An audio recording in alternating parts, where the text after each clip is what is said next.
The broadcast is now starting. All attendees are in listen-only mode. Good afternoon, and welcome to the third webinar of our Take Action series for the County Health Rankings and Roadmaps program, Choose Effective Policies and Programs. My name is Kate Konkle, and I'm a community coach with the County Health Roadmaps project, and my colleague Karen Odegaard is also here, and you'll hear from her in just a few minutes. Anna Grafner is also with us today, and she will help to answer some questions that you may have. We are pleased to be joined by Sarah Kile, health educator and grant writer from the Central Michigan District Health Department. The County Health Rankings and Roadmaps program is the result of the contributions of many partners, including the Robert Wood Johnson Foundation, our colleagues here at the University of Wisconsin Population Health Institute, and the various partners who help us compile the rankings data and get the message out about rankings and roadmaps.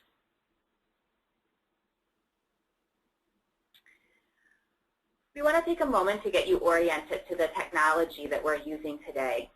The Gotowebinar attendee interface is made up of two parts. On the left, you can see the viewer window on which you'll see my screen throughout the presentation. On the right, you can see the control panel, which is where you can interact with us. Because of the number of people we have on today's webinar, we will be taking questions via the control panel.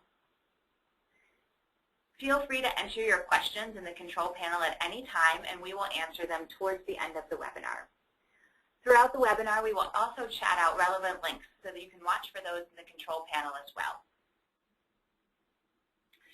When you registered for this webinar, we asked you to let us know what was going well with choosing effective policies and programs. Here are some of the key themes that came out of your responses. Communities are working together to set priorities and to select policies and programs to implement. And communities are moving to action with some of those policies and programs that they've selected. Others indicated that they are having success with sharing their work and raising awareness about the issues and the efforts to address those issues in their communities. We also asked what's been a challenge with this step. These are some of those key themes. As communities choose and work on implementing policies, they struggle to engage grassroots and grass tops. How do you get policymakers or those who influence them to buy into your efforts? How do you engage your community? These are some of the questions and the challenges that communities are facing. Some are struggling with moving to action, and others said that progress in making the shift from a program focus to a policy focus is slow. We hope that today's discussion will incorporate some of these challenges and help you take that next step toward choosing effective policies and programs. So here's a quick outline of today's webinar. We're going to start with a brief overview of the County Health Rankings and Roadmaps website and program, just to get you acquainted with our site. We'll then talk with Sarah Kile from the Central Michigan Health District, and we'll have time for your questions before we wrap up. Again, if at any time you have a question or a comment, please be sure to write us in the question box. By the end of this webinar, we're hoping you will know where to find tools to help choose effective policies and programs in the Roadmaps to Health Action Center, and that you will understand how one community moved from a program to a policy focus and what that meant. Before we get started, let's take a moment to see where you're at with choosing effective policies and programs. We're going to launch a poll, and we call these our rapid response polls. So you can take a look at these, the question and the poll options, and we'll just take a minute here to go through this.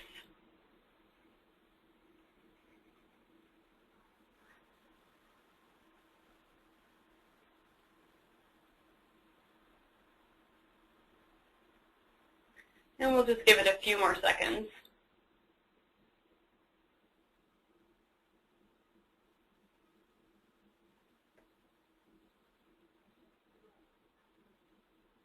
Okay. So I'm going to go ahead and close the poll. And we can see that 19% of those who responded say that you are currently focusing on programs. 26% say that you're focusing on programs, but you'd like to move to policy. And about half of you are doing a mix of programs and policies. 6% of you are really focusing on policy. So I think this is about what we would expect to see, and it makes sense. And I'm hoping that those of you who are interested in moving to policy will get some insight from Sarah about how that might happen. Yep, absolutely. All right. So let's take a quick look at the County Health Rankings and Roadmaps program. The County Health Rankings ranks the health of nearly every county in every state. The rankings illustrate what we know when it comes to what's making people sick or healthy. And this is the model that underpins the County Health Rankings. So starting from the bottom, we believe that effective local, state, and federal policies and programs can improve a variety of factors that in turn shape the health of communities. Many health factors shape our community's health outcomes.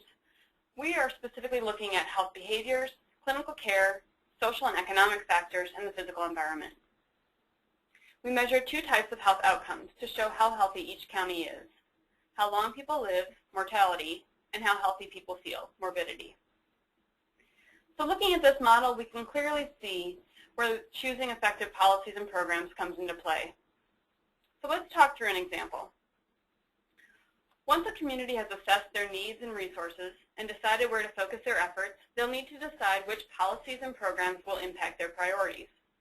Many communities have selected obesity as an area of focus, and the Complete Streets policy that ensures sidewalks and bike lanes are included in street construction and reconstruction projects can impact the built environment as well as diet and exercise. The County Health Roadmaps helps communities move from assessment to action by showing us what we can do to create healthier places to live, learn, work, and play. So starting from the countyhealthrankings.org homepage, you can get to your county's rank and data, but you can also get to the County Health Roadmaps section of the website by clicking on the Roadmaps tab up in the left-hand corner.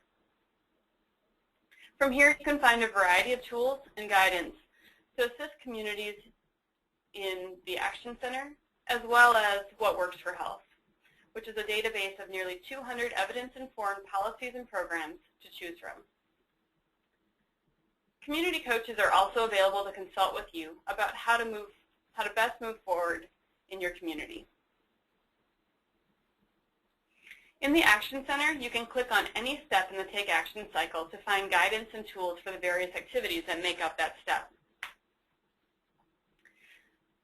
If you click on Choose Effective Policies and Programs, you'll find a guide that breaks the action step down into 4 key activities, so you can find guidance and suggested tools for exactly where you are in the process. We're going to chat out a link directly to the Choose guide right now.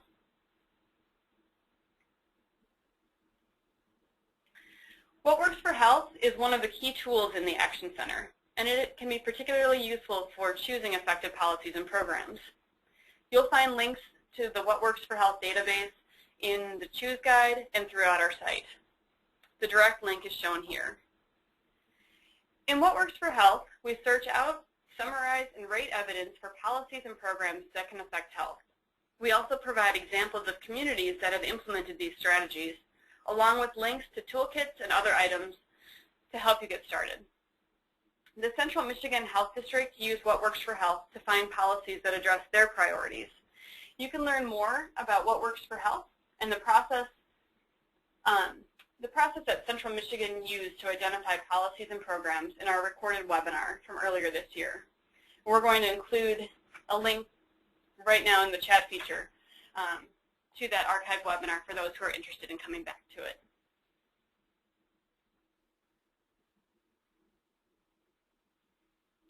All right, thanks so much, Karen, for that great overview of the Choose guide. Now we're going to turn to our guest. Sarah Kile is a health educator and grant writer for the Central Michigan Health District, and she's going to talk about how the Together We Can coalition began to shift their focus from programs to policies and selected strategies to address 2 of their health priorities. Sarah Kile is a 12-year veteran of public health education working in disease prevention, substance abuse, and now health advocacy with the Central Michigan District Health Department. She is actively involved in health promotion and has been requested to testify for the Michigan State Legislature. Sarah has presented at state conferences and is regularly called on to train organizations to help them bridge people out of poverty. She has been recognized locally and has received a legislative tribute for her efforts to improve health and quality of life for those in the community she serves. She leads 2 county health improvement planning groups, affectionately called HIP. Her HIP group has been recognized for their work in policy, including recently being awarded a Michigan Health Policy Champion Award.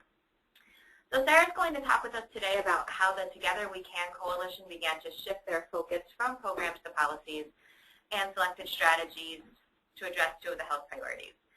For those of you interested, Sarah is also going to be joining us next week to talk more about how her coalition used the Policy Advocacy Choice Tool. So welcome, Sarah. To get us started, can you tell us first a little bit more about your community? Thank you for the introduction. Well, thank you for the introduction. I'm going to tell you about where we are in Michigan by having you put up your left hand faced away from you, and right about where your middle knuckle is, that's where we are in central Michigan. We have a population of just over 190,000 in our 6 counties. They're very rural. Our average unemployment rate is about 15%, and we have a median income of around $20,000. When the county health rankings first were released in 2010, as you can see on the graph, Clare County, which is right in the middle of our area, was ranked 82 of 82. It wasn't good for the rest of our counties, so we began this Together We Can project. Together We Can is a way of bringing the entire district together to work on health improvement. We learned very quickly that we needed smaller groups to address specific issues in each county, and each county had their own, but Clare and Gladwin were put together because of how similar they are. And that's the HIP, or Health Improvement Planning Group, that I facilitate. And as you can see, and I'd like to point out, you can see that Clare County has gone from 82 up to 75 of 82. So some good work going on already. So can you tell us what health priorities your HIP is focusing on and how you selected them? Well, Together We Can, the bigger 6-county district, through each of our health improvement groups, or HIP groups, we did community surveys. We reviewed all kinds of data. We sent out survey monkeys. We did paper surveys at grocery stores. We really wanted to find out from our communities what was important to them. So we took all the information and we created and published our own health improvement plan. We really decided on 7 priority areas, and inside of those 7 we have a lot of different specific goals. Our strategy came from work groups. So we picked our goal, the things that we wanted to work on, our priorities, and then we started picking strategies.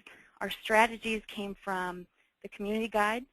They came from What Works for Health, definitely the Roadmap's website. Our priorities, as you can see at the top, include access to care, reproductive and sexual health, substance abuse, and transportation was an issue of its own. But because it really fell into environmental health, we decided to make it one area. We do have someone who's really focused on transportation, but they're working with the environmental health folks. So you can see our priorities, but we really went out and we asked anyone that would tell us what they thought our priorities were. And then as you can see, they kind of line up. We have some of the health behaviors. We have clinical care. We have physical environment.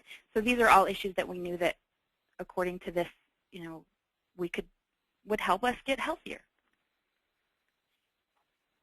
All right, great, and thank you for grounding that. I think it's good for people to sort of hear how you got to where you are now. So you said you picked your priorities and then you started selecting strategies, and you ended up selecting some policies to work on. How did you get people on board with the idea of policy work and selecting policies? Well, it's not always easy. In fact, I have not always been a policy person. I come from substance abuse. I come from fields where we're working on programs, working in curriculums. Getting people on board with policy, really what we tried to do is make sure they understood that policies are not about today. A curriculum feels really good today. I went into a classroom, I taught a group of kids, and I changed these guys, but it's not about today. It's about the future. It's about making a change that's going to last for a long time, for a generation. Our projects really were about getting people on board with, in Michigan and I'm sure all over the country, there's not money flowing for curriculum and programs anymore. So how do we best spend our time making sure that it's not about one person in a classroom teaching 20 to 30 kids. It's about us working together with our community, with our stakeholders, and changing, a generation, changing the laws, changing the community.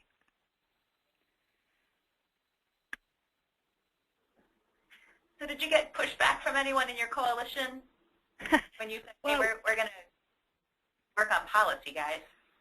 Well, the pushback came initially from me because, it's hard to get into, it's a hard mindset to change.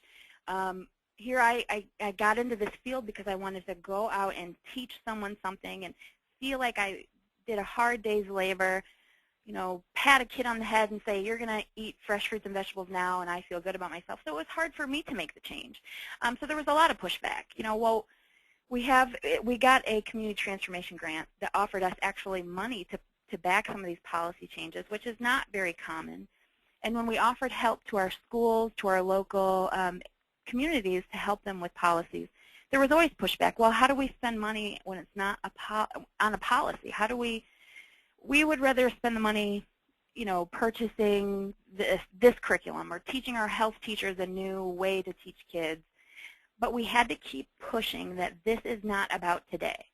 When this money, when this program is gone, when we don't have CTG funds, when Sarah Kile is no longer working at the health department, when Principal A is no longer here, we want this change to still be in the school district. We still want to be able to say, we know that we're encouraging, young people. One of the very specific policies that we're working on is increasing access to fresh fruits and vegetables in, schools.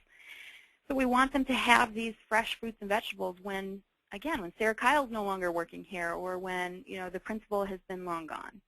So that's what policies are about, and that's how we kept pushing. It is a hard mindset to change because as soon as you have money, you want to start spending it on books and fun gadgets for kids to play with, but it's about a much bigger picture. So can you tell us a little bit about some of the policies that you started working on or that you approached with your group as a starting point? Well, for example, we're going to talk quite a bit about Harrison, and the picture that you're looking at is Harrison has some raised gardens. They decided to pass a policy to make sure that they have fresh fruits and vegetables. When we were talking to Harrison, if you go to the What Works for Health website and you look up policies, there's lots of things that you can do. You can change what's in the pop machines. You can change what they sell at sporting events.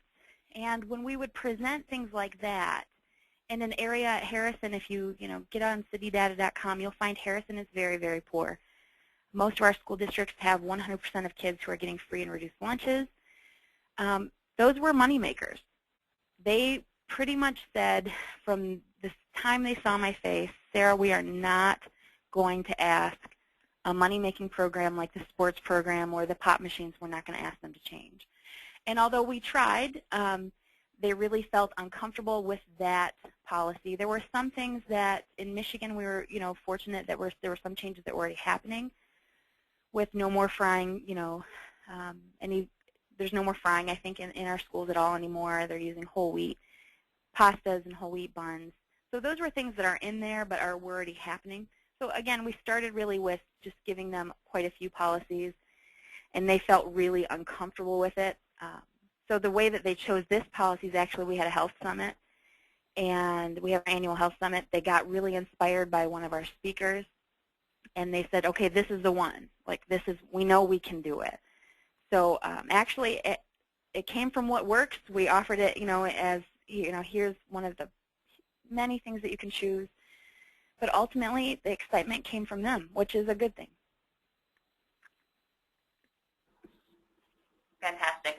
translation for those of you who aren't from the Midwest, pop, also known as soda in other parts of the country. That comes from soda or Coke. Or Coke if you're in the South. Okay. All right. So how did choosing to focus on policy, systems, and environmental changes change your process and your work of the coalition? Well, it changes the process because when it comes to programs, it's about one person, going out, doing the hard work. And this one, we really have to focus on a larger group. Policy work, unless you are in the legislature, unless you are, sitting as a county commissioner or a city council person, you really have to have other people involved. We no longer can go out and be that lone ranger with all of the tools that we have and all the tools that we need, and we can do it on our own. We really have to do it together. We have to find people who are willing to help us. We need more voices. Program work, it's often, one agency. We get funding for a program, and lots of energy, we get it done, funding dries up, the program dies. But in policy work, we're trying to focus with our community and partners. We have to develop strategies. We have to actually start to think about what is it that we can offer? How are people thinking? I've never really had to think about, well, how are they going to think about this? And how do I pose, it was always, for example, on substance abuse, we just go in and say, kids shouldn't be drinking underage. They shouldn't be drinking and driving. And I'm going to present a program, and we're going to be good, and we're going to get kids to stop drinking. But now I have to start thinking about, what is the person across the desk from me? What are they going to think of this program? And how do I present it to them in a way that they're going to accept? We become even more like salespeople. We have to understand the offices that we're walking into, and maybe this principal doesn't know me that well, maybe this council person doesn't know me well. So who do I take along with me? Before, again, we just charge in with, all of the knowledge that we have, and we call it a good day. But now it's really quite strategic, and there is time sitting around thinking, how do we best present this? When before we just presented it because we knew, well, everyone agrees that kids shouldn't be drinking, right? So then we move on. Thanks, Sarah. And you started to touch on this a little bit, but can you talk about that? I think one of the things that people find tricky, or maybe the scary first step of thinking about policy, is how do you identify and build relationships with stakeholders, with those people who actually either make the decisions or influence the people that make the decisions? That's really a great question, and I was fortunate enough to be born and raised in my area, but now I serve 6 counties, and I think that the way that is the best to do that is just start building relationships. For the first few years that I was on this HIP group, I went to everybody else's meetings, every group that was having their because there are coalition meetings all over, and made sure to understand how I fit in with them before I ask them how they should fit in with me. So the group that's meeting for the early childhood development, how can I pose to them what's important in health improvement planning to get them on our team? Or who can I go to, I'm listening to their conversations, and there's someone there who's talking about health. There's someone there who's talking about transportation issues or substance abuse or violence. And now I need to make a relationship with them. And we just continue to build relationships. It's going through your contact list and saying, whatever the issue is, if you go back to community gardens, who do I know who's passionate about even their own garden? And going and talking to them and saying, here's what we're doing. How would you feel about, coming to the school board meeting with me? Or how would you feel about, helping us dig a hole for trees, whatever the thing is? And if they say no, well, who else do we go to? Every single one of us has too many contacts to even list. But you have to develop a relationship with people who maybe you haven't talked to in years. You have to really be involved in your community because, it's important to go to this is going to be a very rural thing to say, but to go to the county fair and to talk to other organizations, or to make sure that people know that what's important to you, and they can contact you, and you're just going to have a conversation at the grocery store, and you're going to keep it in your mind that, I remember them talking about how organic produce is important to them, and I'm going to make sure that they know about my program. I'm going to make sure that they know how important this is to us, because they're going to be willing to go and talk to the decision makers that they know, because I'm already talking to the decision makers I know. If I don't know any decision makers, I'm going to keep making my contact list bigger and bigger until we have a decision maker in there. And if that's not the case, if it's a city council or a county commissioners or even the school board, I'm going to start going to every one of those meetings so they know my face, so that we can have a relationship where it's not just that I showed up when I needed an ask. They know that I care enough about them to show up. They know my name before I even said, could you please think about, you know, whatever my ask is. That's some great advice, Sarah. I think when we've talked to communities about what made them successful, we hear a lot it was the relationships. It was taking time and energy to build the relationships with other people. So you've talked a little bit about the community gardens that you have at the schools, and you very briefly mentioned digging holes for trees. And we have this lovely picture of an apple and then an apple tree on our slide. Can you tell us more about the, beyond the community garden piece, the orchard piece? Because I think that that's just such a great example of something that's really going to be long-term. Well, we talked to schools about how do we increase kids' access to healthy nutrition? How do we get them more fresh fruits and vegetables? And immediately a school says, well, let's have a parent night, and we're going to have kids try hummus, and they're going to like it because we're going to make it real fun. They're going to help us make it. And that's kind of what the apple is. We give kids something, 21, 31, however many times, and they're going to like it. And apple's very healthy. What this is almost an edible schoolyard type of project, and we had the raised beds, which you had seen, but we also planted dozens of fruit trees. These, the raised beds, someone forgets them next year, unfortunately, whatever, but these trees are literally, unless someone goes and rips them out, they are going to be there for those kids in Harrison School for a generation. I mean, we had pear trees, apple trees. In Michigan, we're known for our cherries. And then we're also going to be lining part of their schoolyard with berry bushes, so that these things will always be there. Unless the school gets the ambition to rip, they're always going to be there. Kids are always going to have access to this fresh fruit and vegetable, which is, well, I mean, it should give you goosebumps. This is great work that they're doing.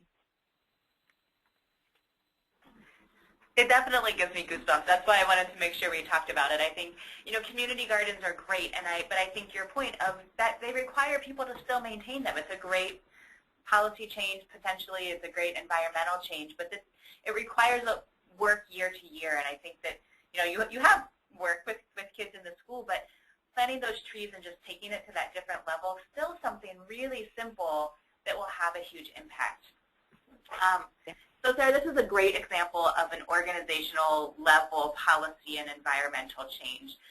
Some people hear policy and they think it means changing laws, and in some cases it does, but there are other types of policy, and this is a really good example of a smaller level, simpler change that will still have a huge impact, and a good way to maybe get your feet wet when you're starting policy work. But what about those higher level legislative changes? Do you have any examples of those, and how is work at that level the same or maybe different?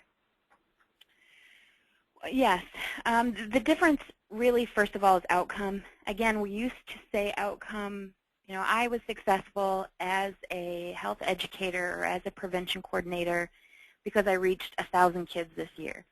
I was successful because I moved the gauge, on whatever survey, 0.0, whatever, it was math. And when we look at when we look at policies that are especially on that state level, or, some people could be ambitious enough to go on national level, when we look at changing laws, we have to really start seeing that outcomes change. And so it makes our days a little bit harder, because I used to be able to look at a spreadsheet and see how I was doing at my job. That's no longer necessarily true. Success looks very different. For example, we worked on prescription drugs. As everyone knows, hopefully, prescription drug issues are becoming massive all over the country.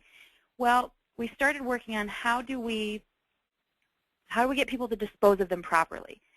Well, let's not talk about how do I change people's behavior, how do I fix someone's stress, let's start with something that is, it's certainly policy. How do I start with something bigger? So how do we get people to get the extra meds out of their house? It's dangerous to have in. It's dangerous to flush them.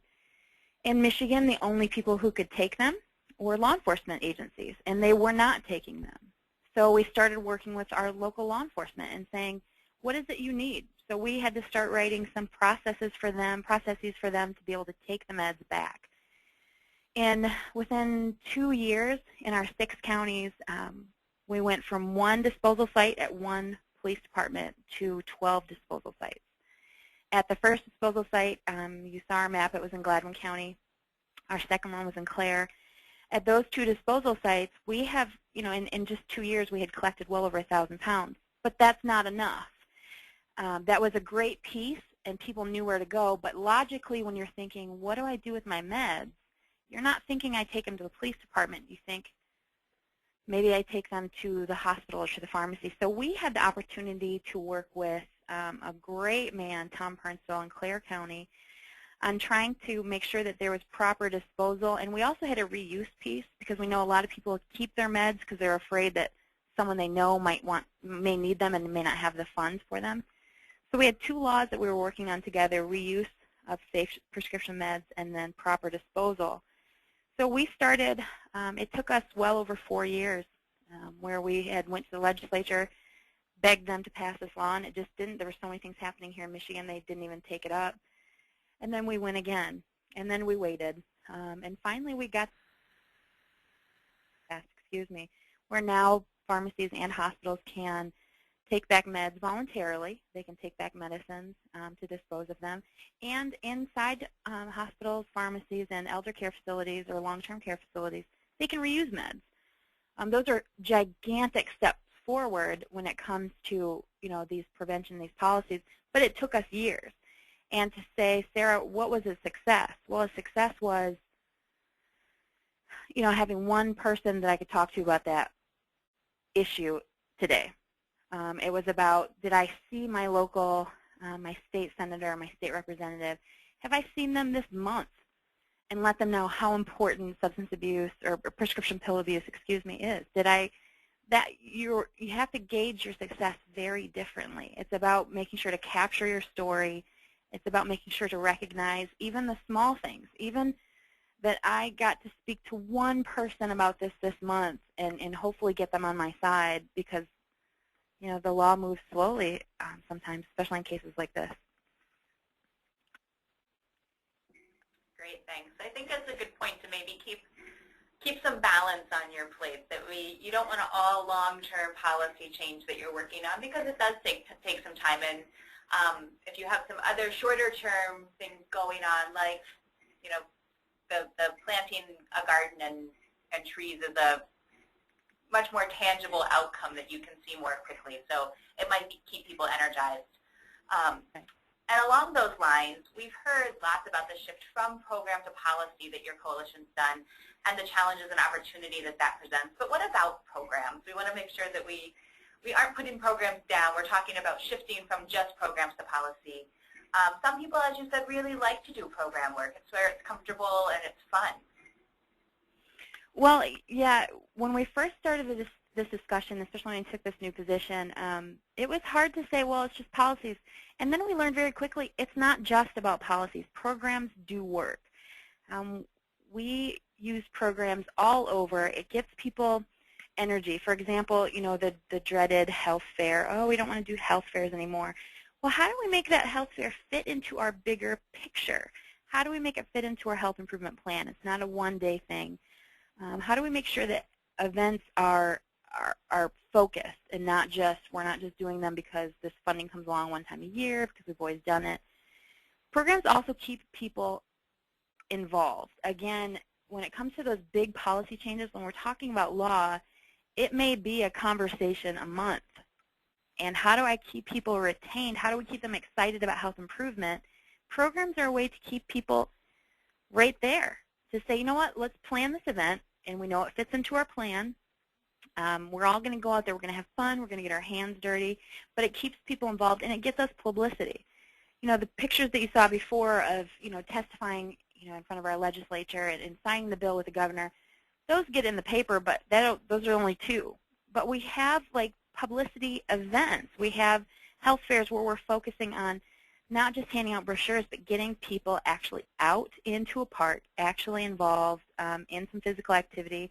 We make sure that the programs are not out there on an island by themselves. They're working as part of our bigger picture. Great. I think we really saw this reflected in the poll that we did, that there are a lot of communities out there that are really finding that balance between working on both policies and programs. And hopefully you're all able to just, I think that the idea there, what Sarah said, is that it's strategic, that they all fit together into one comprehensive plan, and it's and that they're really working together to make your whole plan stronger. I just would point out that one of the challenges that communities talked about was getting their communities engaged and getting the, kind of getting that grassroots piece into play with their policy work. And I think programs are a really nice way to start to build that supporter base and get people on board who, like Sarah was talking about, who, you talk to them about why organic produce matters to them. You can get them on board then when you've got a policy shift that you need to be making. You need a little bit of, you need people to be out there supporting that and talking to policymakers about that. So that's a really great way to connect those two pieces. Yep, again, using all of those as opportunities to build relationships. Well, and to get the message out, with your relationship building, you need to constantly be saying, it's about a bigger picture of health. It's not about whatever, issues, it's about a bigger picture, guys. We need to focus on health in all policies, whether, I may be talking to the county commissioner about whatever issue I'm dealing with in my county, but I need to make sure he understands that our focus is a health in all policies. When he is looking at whatever budget, whatever thing he's doing, he needs to know that I want him to focus on health. When he comes to these events, because these are great events, when we go out and do health fairs, we go out and do events, those are great events to invite politicians to because they want to shake hands, they want to get in the picture. But these are also great events for them to see we're putting our money where our mouth is. We're not just having a health fair inside of a stuffy old building. We're serving fresh fruit and vegetables. We're getting kids out moving and walking. We're handing out things like, sports equipment rather than hand sanitizer and chapstick. These are really kind of things that I think you can obviously, head forward with policy work without these sorts of events. But at the same time, they really tie in the entire community. My representative can see that kids are out there on this path having fun, moving around with their families. He can see how important it is. Those are some great points, Sarah. And thanks so much for sharing your story. We're going to take some questions now. So if you have some questions for Sarah or for me or for Karen, please type them into the question box now. And again, next week Sarah's going to be back, and she's going to talk more in depth about how the coalition used the policy advocacy choice tool to actually narrow down and decide what specific policies the group was going to focus on and move forward with. And at this point, we're going to open it up to all of you and the questions that you have. So we're going to start with a point that somebody brought up, and I'm going to turn it into a question, Sarah. April is mentioning that fruit trees also take care yearly. They need to be maintained. I'm wondering how you address that with the school district that you were working with on the orchards. Well, again, for one, we are very lucky. For 2 years, we have some community transformation grant funding. But we also made sure that when I was meeting with their coordinated school health team, we discussed who do we get involved. And written in our policy is making sure that our local state extension offices is helping out, that they're called twice a year to make sure that we're doing things properly and organically. We made sure to write in there that they will seek funding for that upkeep because, 2 years is not long at all. So in our policy, we wrote that, I want to say it was 3 times a year, that they're going to seek funding. We also discussed, and this is not yet in their policy, but they have a piece like this. They have a piece about popcorn. They're going to grow some corn, have the kids dry it out, and teach the kids about commerce. Okay, so now let's sell this popcorn. That's going to be a fun thing for them. But we also discussed that with the fruit trees. You know, in the fall when kids are coming back to school and they have more apples than any kid in their school could ever eat, what are they going to do with them? Well, they have a local farmers market. So do we take, you know, the high school class and teach them about, you know, commerce and how do we sell and how do we market? So those are all pieces that we looked at for when we were making our policy. We also have some local businesses who have really stepped up to the plate and said, you know what, we are willing to help. So we have, you know, a local teacher who is so great with all of these community gardens, who's willing to come out and make sure that he's checking for bugs. We have a local master gardener who comes out once a week to make sure that, you know, that things are looking good. So it's really about that relationship piece again. You have to continue to build the relationship. But we did write into our policy that this, you know, the policy is going to be reviewed at least once a year, but they're going to seek funding. I want to say, like I said, I want to say it was like 3 times a year. And they're going to look at ways to sustain it on their own, including selling their own produce. Wow, that's really interesting. And I think it's great because that you talked about that, because the first hurdle is getting policy in place, but implementation of that policy is a really important piece to the puzzle. And sometimes we forget about that piece when we're so focused on just getting a policy in place. And I love that the group really thought about sustainability and wrote that into the policy up front. Mm-hmm. I think that's a great thing to think about. So we have another question, and this one is about, again, that resistance to change. So how did you address the internal resistance to change when first shifting towards policy efforts? You talked a little bit about your own shift, but how are you able to really address the resistance from other members of the coalition? We were very lucky in that we did have a significant policy change that came right from Clare and Gladwin counties, and that was a change to state law. That, I think, gave us a huge boost. But it's not just that. It's about saying we no longer have the funding for it. Unfortunately, we no longer can send a health educator or a prevention coordinator into every single school to teach every single kid. We simply cannot do it. So we have to work together, and we have to do it as a community focused on the bigger picture. That's really, you know, it's a slow process, I have to admit, but we had some, honestly, we had some shots of B12. You know, we had the community transformation grant that put money behind policies, and we had some big examples of how policy works in our community. So we were lucky in that way, but we also have really been focusing on, we have some close ties to the Robert Wood Johnson Foundation and the University of Wisconsin, and using their websites, when you look up at what works for health, it's policy. So it's almost, I don't want to say ingrained, but when we were talking about how do we affect school nutrition, so we get on what works for health, and there are policies. So, you know, it was kind of, in some levels, a slow transformation, but we still had to have the conversation. It's not about today. It's not about this classroom. It's not about the class of 2013.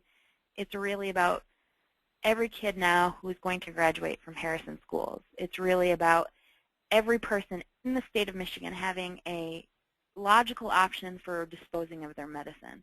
It's not about just, you know, a one-time hit-and-miss thing. Does that make sense?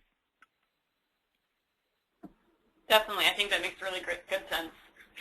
We have another question here about, especially in rural, low-income communities, how do you get people to partner with you who are dedicated and, you know, engaged in your work, but so that they don't get burnt out?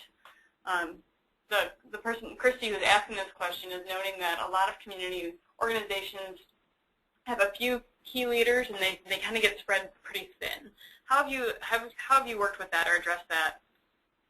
Well, you have to work through your own burnout, because it's going to happen. This is hard work, and you know, we thought that, especially when I talk about the law change here in Michigan, we thought, well, the first round it was great, everyone was for it, and then they simply just didn't bring it up again.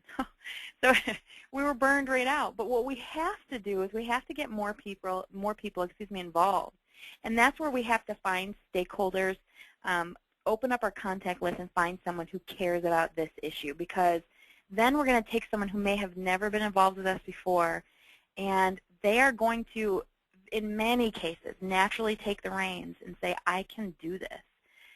When we talk about these community gardens, getting parents to a parent night, having them come in for parent-teacher conferences or bake sales, there are some parents who would feel like that is torture. But telling them that we have a community garden and, hey, do you think you could help us plant some trees? And we have people lined up because this is what they want to do. So it's about finding something that fits in your community, and you can find the stakeholders who really, truly are interested in whatever the area you're working on.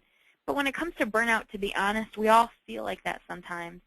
And, I would say just hopefully you're taking care of yourself because, this is hard work. But as we say here in Mid-Michigan, again, we're 190,000 people. This is not about, whatever meeting we're in. This is about the health and wellness of 190,000 people.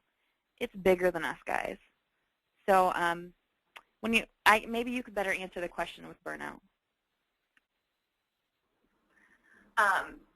Yeah, I think you hit on some really key points. One of them is there is naturally going to be burnout when you're doing this work. And Sarah said, this is hard work. We can give you tools and resources and support, but it still takes hard work and relationship building to get the work done. And but I think the other key point that Sarah brought up that I think is really important to think about is as you're shifting from program work to policy work, you have a really great opportunity to engage a new audience.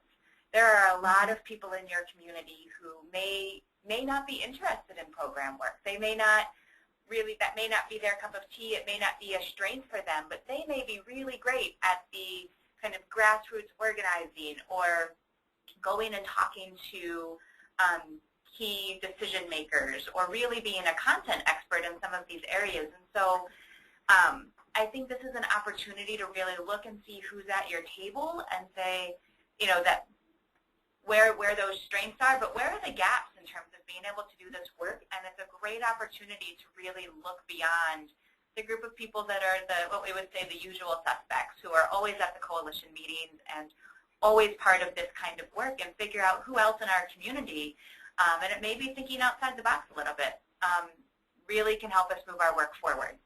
And I would just add that, oh, go ahead. No, I'm sorry. I would just mention that, program work is very often, and even our meetings, are 9 to 5. But finding someone outside of that 9 to 5 who maybe they are working and they cannot come to a meeting, but getting them involved, getting them up to speed on where you are, that person is going to be at events that you could never make it. That person is going to be talking to people that you could never reach. And that person is probably going to talk better about it than you because they care probably even more than you do. So it is about getting more people engaged and more people involved. I'm sorry, I didn't mean to interrupt. I was just going to say that the tool that we're going to focus on next week, the Policy Choice Advocacy tool that Sarah will be joining us to talk more about how they use that tool, has a section where you think about stakeholders for each of the policies that you're considering. And that's just another place that you can start to brainstorm and be thinking about who has a voice in this policy, who might be opposed to it, who might be in favor of it, and just continuing to expand that group of stakeholders. That's another tool that can be helpful. Yeah, and it's just, I think it's, again, building relationships and having a lot of conversations. It's finding out why people are motivated, because they may have a very similar interest in getting the same kind of policy passed or working on the same organizational level policy or systems change. It might not be for the same reason. They might be looking at it from a different angle. But it's something that, as you explore and really find out what people's vested interests are, then you can figure out how to best approach them and get them on board with helping you move it forward. I'm going to jump in with one other addition here. As Sarah's been talking, I was thinking about our Take Action cycle, and I was thinking that, this webinar is intended to focus on choosing effective policies and programs. I'm just going to pop up so you can see the Take Action cycle again. But a lot of what we've been talking about really blends that line, that arrow that goes between choose effective policies and programs and acting on what's important. So I wanted to just let folks know that our Act on What's Important guide, I'm going to put a link out in the chat feature right now. it has a lot of tools that can help you think about, do you have the right people at the table? How are you thinking about your coalition as you move to a policy focus?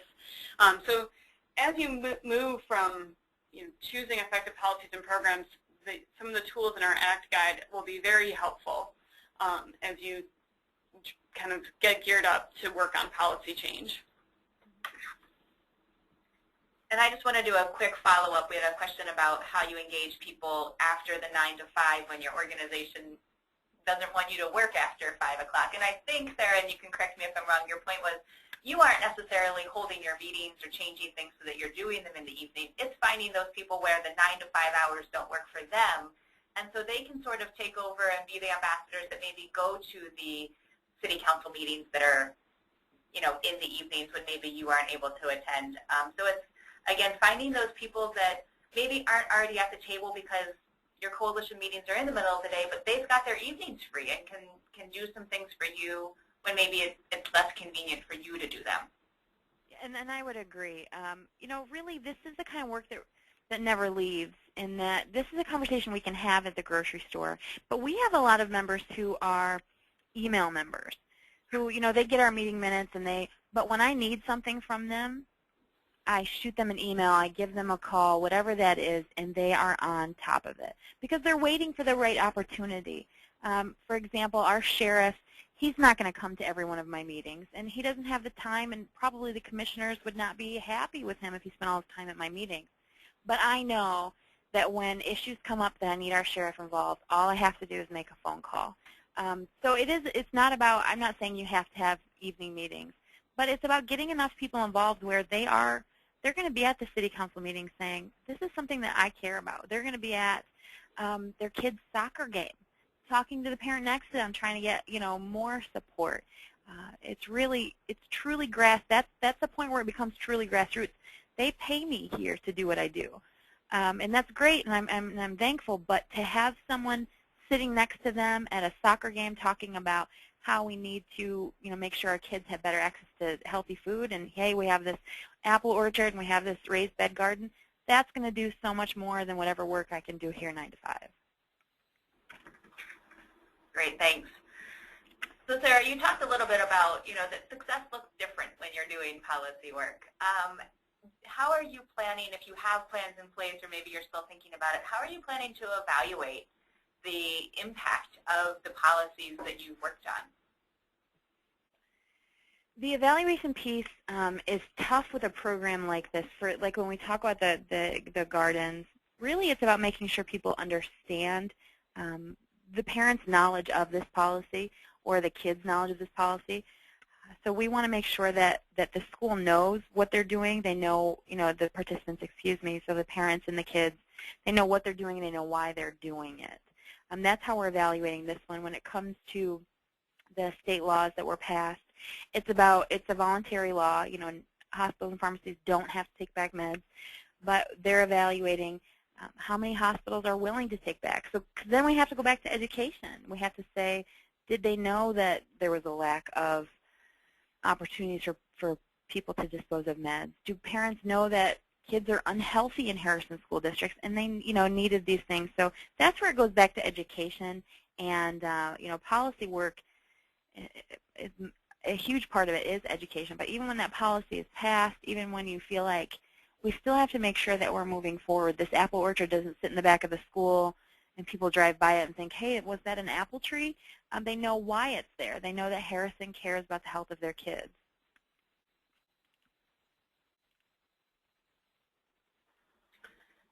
Thanks, Sarah. We're going to wrap up with one last question. Toby's wondering, what was your first step in switching your thinking from program to policy? What was the first thing you did? How did you make that, as you made that switch? I should give you some great profound answer, but I'm more interested in the truth. The truth is, it semi just happened.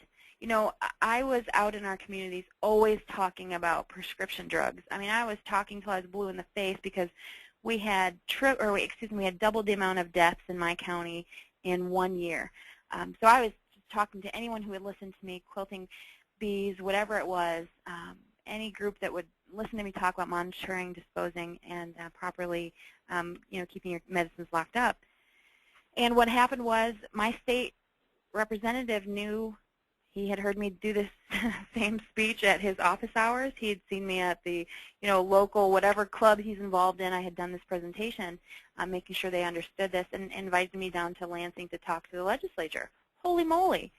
And then when you start to see that all the work I did to open up 3, 4, 5 drop boxes, that was a lot of work, but it didn't make the impact. And those are policies as well, but that didn't make the impact as changing a state law. And the same thing with going into a classroom and teaching kids, how to refuse, and teaching kids how to, to de-stress. That was a great feeling. But those kids, once they graduated or once the next class came through, they, our memories are very short. What I needed to do was focus on something that I could, have more control over. You can't, when it comes to substance abuse, man, it's a tough field to work in. But it was almost a natural transition to say, we've done so much with education. We're losing our funding. I can't go into every classroom in every county. What do we do? And again, this opportunity came up, and this became just the perfect one for us. So it's not a great answer, but it's the truth. No, and I think maybe what I would take from that, Sarah, is, it's all, when I think about, the work I've done with communities, there's a lot of the readiness that you can't always just shove people into something they're not entirely ready for. But if you can be priming people and getting them to start thinking about it, and maybe have something concrete ready in your mind or with your coalition, so that when people do kind of reach that level of frustration and you see that maybe they're ready to take that step forward, you're ready to go and you don't have to scramble to get something in place. So I think it's the putting the pieces in place so that when people, and pushing people along and nudging them, but then really being able to take advantage of when there is that opportunity. And sometimes people get afraid of policies because they think they're going to take away my 32-ounce Big Gulp. But we also have to remember that policies are about giving people options. We're giving kids a healthy option for an apple. We're giving kids a healthy option. We're giving people a great way to dispose of their medicines, a healthy way for our environment. I really do not believe we have to have policies that always take away options. And that's where people start to get, well, I don't want to, make people upset with me, especially in this very conservative area. But what I can do is say, we're going to give you the option for health. That's where you're going to get more people involved. And they already know we're unhealthy because they have the county health rankings and they have, all the information. We've been educating them. Now let's talk about how do we make us healthier. And policy is not a bad place to go if you're offering an option rather than taking away, everyone's, 32-ounce Big Gulp, which is not a bad policy. It's just that's where people get a little afraid. Good point. Sarah, thank you so much for sharing your story, for sharing your experiences. It has been, I know, really educational for us here, and hopefully helpful and informative for the folks joining us on the webinar. We are at time, so we want to just take a few minutes to wrap up. And again, Sarah, thank you so much for being with us. Thanks to the support of the Robert Wood Johnson Foundation, we have 3 community coaches in the County Health Rankings and Roadmaps program, and our assistance is available at no cost to you. So please don't hesitate to contact us if you need assistance with a tool, or you have a question, or you're wondering what your next step in the process should be. We are working our way through 3 series of webinars this year. In addition to the Take Action series, we also have a series of webinars focused on breaking down the rankings model, and a series focused on partnerships. We regularly send out announcements about upcoming webinars to our e-newsletter subscribers. So if you haven't subscribed to our e-newsletter, now's a great time to do so. And as always, we invite you to stay connected with us. So you can follow our County by County blog on countyhealthrankings.org. You can follow us on Twitter and like us on Facebook, or you can send an email to chr@match.wisc.edu to subscribe to our e-newsletter.